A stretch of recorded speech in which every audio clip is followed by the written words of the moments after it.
So right about now, ladies and gentlemen, boys and girls, are you ready? Give it up for Silas Kibet.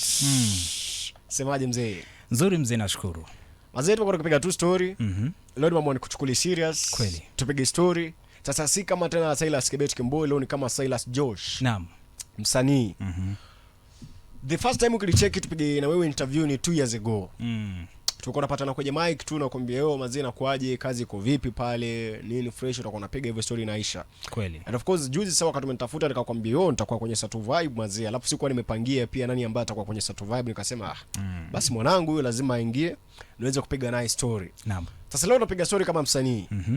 Inakuaje bro? Nzuri, nashukuru kwanza. Sure. Naam. Mambo yanaendaje? Mambo yanaenda, Januari imekuaje? Januari kawaida kuna ugumu fulani, lakini tunashukuru tumeanza vizuri. Sure. Na tunazidi kusukuma pia. Mipango kama wasanii tunapoanza pia kuna mipango kadhaa ambayo tunapanga. Hatari sana. So before ifike katikati hata ya mwaka at least tuwe tumedondosha hits kadhaa So far. Umesema kwamba Januari inakuwa na ugumu wake kama kawaida. Imekufundisha nini saizi? Januari tu wakati inazidi kusonga tu. Kipi ambacho umejua kwamba wazee unafaa kukiget it right sana next time wakati inafika Januari ili ule ugumu tena usitokee? Watu wanapovuka mwaka, cha muhimu sana ukuwe na wanasemanga vision za mwaka inayokuja. Uwe na mipango ya mwaka inayofuata.